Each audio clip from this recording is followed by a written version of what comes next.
Salut, c'est Clément. Alors, on se retrouve pour une nouvelle vidéo. Donc là, comme tu vois, je suis sur mon rooftop. Donc je trouvais que c'était plutôt sympa pour se poser, pour se faire une vidéo. Alors je m'excuse du bruit, il y a des travaux aujourd'hui et ils viennent de démarrer. C'était plus calme juste avant, mais bon là maintenant c'est parti, donc j'espère que tu m'entends bien. Alors aujourd'hui, je voulais parler de l'autopartage versus la location de longue durée. Je me excuse aussi si je transpire un peu parce que je viens de finir mon footing. Donc désolé, d'habitude je fais les vidéos avant comme tu sais, mais bon, mais voilà, aujourd'hui c'est pas le cas. J'avais pas mal de choses importantes à discuter avec toi. Alors si tu me connais pas, moi donc je m'appelle Clément, je vis à Taïwan depuis à peu près 4 ans et je fais de l'autopartage depuis à peu près la même durée. Et donc voilà, ce vlog, enfin cette chaîne YouTube est destinée à t'aider, à aider les gens à faire la même chose tout simplement. Tiens, je vais te montrer un peu pour que tu vois un peu là où j'habite. Tiens, je vais me lever. Je vais te montrer un peu la vue, tu verras, c'est plutôt sympathique. Donc là, on est à Jiaoxi, j'habite, c'est à Taïwan. C'est pas très loin de Taipei, la capitale. Mais comme tu peux voir, c'est beaucoup plus à l'écart des grandes villes. Même si tu vois, on est quand même, il y a quand même pas mal de gratte-ciel. Donc voilà, t'as les deux, moi je trouve que tu as les deux bons côtés de Taipei. À la proximité de Taipei, voilà, il y a le train qui passe évidemment. Toujours au moment où on fait une vidéo qu'il y a un train qui passe. Et donc, comme tu peux voir, le rooftop c'est plutôt sympa. Il y a une espèce de petite, il y a une espèce de petit bassin. C'est pas vraiment une piscine, c'est plutôt un bassin, histoire d'admirer la vue. Et là, tu as juste là, en fait, tu as 4 bains remous, une espèce de jacuzzi, avec de l'eau chaude de source, en fait, de l'eau thermale. Ce qui est plutôt sympa. Bah tiens, je vais laisser la vue comme ça, c'est plutôt sympathique. Donc alors, aujourd'hui je voulais parler de l'autopartage versus la location de longue durée. Parce que tout le monde connaît, enfin je pense que c'est plutôt quelque chose que tout le monde sait déjà depuis un petit moment. La location de longue durée de parking, c'est quelque chose d'assez intéressant. Pendant longtemps, ça a été en tout cas considéré comme quelque chose d'assez rentable. Parce que voilà, il y a très peu de choses à faire. Il y a très peu d'entretien à faire, etc. Et les rentabilités, si c'est bien fait, peuvent atteindre...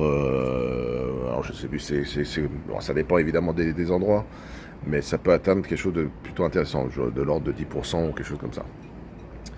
Et je vous parle de ça parce que moi je connais... enfin, vous connaissez peut-être, c'est d'ailleurs, je crois, il est devenu l'un des marketeurs français, en France en tout cas, le plus connu, l'un qui a le plus réussi en fait. Je crois que je sais plus si c'est le leader, mais en tout cas il doit pas être très loin. Et on se connaît un peu, donc enfin, moi je l'ai pas mal suivi, j'ai acheté plusieurs de ses formations et je trouve ce qu'il fait c'est vraiment pas mal. Et lui en tout cas, alors je vais pas dire le nom évidemment, mais je pense que vous l'aurez reconnu, si vous regardez cette vidéo vous devez le connaître probablement. Mais lui il avait commencé par exemple avec un investissement justement dans un parking, donc une location de longue durée de parking. Bon, ce qu'il avait fait, c'est qu'il avait acheté un parking sur le Val d'Oise donc il l'avait mis en location dans un coin où il y avait de la demande, où il n'y avait pas assez de parking et ça marchait bien. Et à l'époque, enfin je crois qu'il y a d'ailleurs toujours pas plus ou moins la même chose. Attends, ce que je vais faire, c'est que je vais peut-être aller, parce qu'on a une petite salle en fait. Je vais prendre mon café, je vais aller à l'intérieur, ce sera plus simple pour le bruit. Et ça lui a rapporté, je crois, 50 € par mois. Et le parking lui avait coûté, alors je ne me rappelle plus des masses, mais à peu près 10 000 € par mois. 10 000 €, excuse-moi. Donc il avait acheté un parking, voilà. Alors, je pense qu'on va plus s'entendre, ça sera mieux. Donc il avait acheté un parking pour 10 000 € et ça lui a rapporté 50 € par mois. Et à l'époque déjà, tout le monde trouvait ça extraordinaire. Enfin, c'était pas extraordinaire, mais on va dire que c'était considéré comme un bon investissement, rentable. Je crois que la rentabilité c'était ça de mémoire. Je me rappelle plus des masses, mais je crois que il était largement au-dessus de 10%. Avec voilà. Donc, moi je continue à penser que ça reste un bon investissement, parce que c'est clair qu'il y a beaucoup moins de grandes choses à faire que par exemple avec l'autopartage. Mais par contre, si vous comparez, moi par exemple, si on prend mon cas, j'ai acheté ma Polo, bon c'était une voiture neuve, donc ça m'a coûté un peu plus cher, mais je l'ai acheté 15 000 €, ouais. Et je crois que je l'avais pris en plus en leasing, donc ça avait coûté, ouais, tout, avec le leasing, je vais te le faire avoir, parce que le leasing, bon, j'en parlerai dans une autre vidéo, mais je ne conseille pas vraiment en fait. Et donc, moi, ça m'a coûté 15 000 €. Et donc on n'est pas si loin que ça quand même. C'est un peu plus cher évidemment en termes d'investissement. On n'est pas si loin non plus de 10 000 euros par exemple pour une place de parking. Et par contre, comme je vous disais, moi, en termes de cash flow tous les mois, ça me rapporte à peu près 500 euros. Il y a même des mois où ça me rapporte beaucoup plus. Donc ça, c'est avant les dépenses, d'accord? Mais lui aussi, 50 euros, c'était avant les dépenses. Bon, après, il y a très très peu de frais pour une location. Donc évidemment, je pense que sa rentrée était vraiment pas très très loin de 50 euros. Je crois que il y a peut-être quoi, quand vous faites une location, il y a peut-être une ligne à refaire de tous les 10 ans. Mais il y a pas d'eau, il n'y a pas d'électricité, donc il y a vraiment très très peu de frais. Les impôts pour ce genre d'investissement, c'est tellement minime, je pense pas qu'ils payaient d'impôts sur ça. Donc je pense qu'il devait être pas très très loin effectivement de 50 euros de cash flow net après impôt.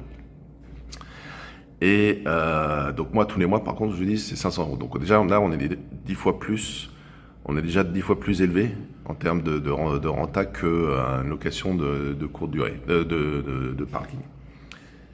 Et attends, donc, alors je reprends la vidéo. Et donc je disais, donc lui il gagnait 50 euros par mois de renta. Moi donc 500 euros, donc avant frais évidemment, mais après frais, comme je disais, je dégage en moins 300 euros de cash flow net. Donc cette fois-ci après impôt, après tout, frais de parking, etc., de location, etc. Donc comme tu peux voir, on est déjà à peu près 6 fois plus élevé qu'une location de parking de longue durée. Donc rien que là déjà, moi j'ai envie de dire, c'est déjà, voilà, c'est no bueno quoi. Il n'y a pas à réfléchir. Pour moi, c'est 1000 fois plus intéressant de faire de l'autopartage. Encore une fois, si c'est bien fait, parce que effectivement, tu peux te planter, tu peux choisir le mauvais endroit où il n'y a pas de demande. Et là, effectivement, ta rentabilité elle sera négative, donc ou autre. Mais donc voilà, donc je voulais comparer les deux parce que c'est plutôt intéressant. Il y a beaucoup de gens qui croient toujours, et moi aussi je continue à croire qu'une location de parking, on va dire, de longue durée, c'est toujours intéressant si c'est bien fait. Maintenant, il ne faut pas attendre des retours ultra impressionnants. Quand on se parle de 10%, même si ça paraît intéressant, c'est évidemment beaucoup moins intéressant que par exemple une rentrée à 30 ou 40% pour ce type de business. En fait, l'autopartage, je pense, ça se représente plus vraiment un business, dans le sens où ça peut être vraiment exponentiel si vous faites les choses vraiment bien, surtout si vous avez plusieurs voitures.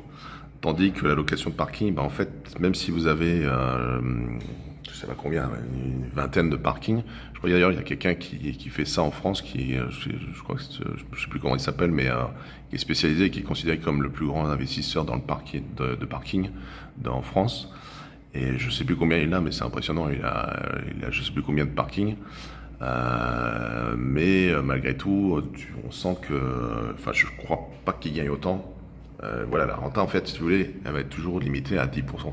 Donc ça veut dire que c'est pas exponentiel. C'est-à-dire que, ok, il a peut-être 50 parkings, mais il a que 50 fois 10% de rentabilité. Donc c'est bien, encore une fois, c'est pas mauvais. Parce que là, pour le coup, lui, il a beaucoup moins à faire que en termes d'efforts, il y a beaucoup moins à faire que dans l'autopartage. Mais en termes de rentabilité, voilà, c'est pas du tout la même chose. Donc, moi, je vous pose la question. Si vous aviez 10 000 euros, aux alentours de 10 000 euros demain à investir, qu'est-ce que vous choisirez? Moi, je sais que le choix, il est déjà fait. J'investirais direct dans l'achat d'une nouvelle voiture pour refaire de l'autopartage. Et honnêtement, même dans le même endroit, là où je me situe actuellement avec ma voiture, je sais que la demande est beaucoup plus élevée que l'offre. Donc je sais que même si j'avais 5 voitures, peut-être même plus, ça marcherait tout autant. Donc il n'y a pas photo. Donc voilà, dis-moi encore une fois si ça te plaît. N'hésite pas à t'abonner à la chaîne. Mets le petit pouce, clique la cloche pour t'assurer de bien recevoir toutes les prochaines vidéos. Et n'hésite pas à me dire en commentaire, à laisser un commentaire sur les thèmes, les questions peut-être que tu te poses sur l'autopartage. les thèmes qui te font peur ou voilà, sur lesquels t'es pas sûr. Et puis bah, je me ferai un plaisir de refaire une vidéo prochainement pour en parler. Donc voilà, voilà, c'est une courte vidéo, mais c'était juste histoire de parler des avantages et des inconvénients. Clairement, autopartage, vous allez gagner beaucoup plus. Et en plus, c'est plus rapide. Il y a un détail que j'ai pas abordé, mais parce que quand vous achetez un parking, moi je sais que c'était quelque chose sur lequel j'étais intéressé au tout début parce que j'avais fait pas mal de recherches. J'ai même acheté, comme je vous disais, sa formation. Parce que voilà, à l'époque, moi j'avais pas d'accès à des grands prêts pour pouvoir investir dans l'immobilier. Et 10 000 euros, ça me paraissait faisable. Et en plus, j'habitais dans le Val d'Oise, donc on a ce point commun en fait. Et là, je me dis, s'il peut le faire, moi aussi je peux le faire. Et j'avais réussi, j'avais pas mal regardé, pas mal recherché, et j'avais fait plusieurs coins, notamment sur Cergy et je crois sur Saint-Denis, dans le 93, et dans des coins où vraiment je savais qu'il y avait la demande. Mais en fait, au final, je me rendais compte que c'était plus compliqué que ça. C'est-à-dire que c'est pas juste, comment dire. Bon, je vais pas rentrer trop dans les détails, mais je me souviens que d'un parking, la proximité par rapport à la gare était intéressante. Mais en fait, il y avait un parking directement en dessous de la gare, mais qui était un parking de type, vous savez, qui n'était pas pour les privés. En fait, c'était un parking de style, je sais plus, FIA ou quelque chose comme ça. Tu vois. Donc, eux, légalement, ils peuvent pas libérer toutes les places pour les mettre en location longue durée, parce que c'est avant tout un parking de courte durée. Vous savez, pour les centres commerciaux, etc. Donc du coup, mais le problème c'est que la clientèle, enfin les gens, s'attendent à ce genre de proximité parce que ils veulent pas faire même 50 mètres pour un parking en fait. Donc du coup, c'est là que je me suis rendu compte que ça allait pas le faire, quoi, ça allait pas marcher. Donc c'est plus compliqué que ça. Donc c'est pas aussi simple qu'on se l'imagine. Donc moi j'avais abandonné ce projet, mais pour faire d'autres choses. Mais voilà quoi. Donc, du coup, j'ai pas mal recherché. Je connais un peu les démarches. Et non seulement pour trouver le parking, ça prend plus de temps, mais en plus pour les frais de notaire, enfin pour les étapes du notaire, ça prend aussi encore plus de temps et c'est des frais supplémentaires. Donc c'est beaucoup plus compliqué d'acheter un parking que d'acheter une voiture en fait. C'est ça ma logique. Et en plus, un parking pour le mettre en location, ça peut mettre du temps à trouver le locataire, voilà, et le bon locataire pour le louer. Tandis que l'autopartage, comme je disais, vous achetez la voiture, allez, on va se dire ça prend peut-être quelques jours. Franchement, si c'est bien fait, si vous êtes actif, vous faites les visites, tout ça, en quelques jours c'est plié, allez, peut-être quelques semaines. Et le jour même, vous pouvez le mettre, le parking c'est immédiat, hein, donc le jour même vous pouvez le mettre en location. Et alors par contre, le parking, encore une fois, la location longue durée, ça peut prendre vraiment des mois, enfin plusieurs, ou plus longtemps en tout cas, pour le mettre en location et commencer à toucher des loyers. Donc ouais, pour moi, il n'y a pas photo. C'est beaucoup plus intéressant d'investir dans l'autopartage, même si encore une fois, c'est un peu plus de travail. Mais entre nous, c'est pas énorme. Comme je disais, moi, c'est vraiment automatique. C'est pratiquement 95% automatique. Et puis voilà, quoi, ça marche plutôt bien. Donc encore une fois, laissez un commentaire, le pouce ça aide pour la vidéo, et puis je vous dis à très bientôt pour une nouvelle vidéo.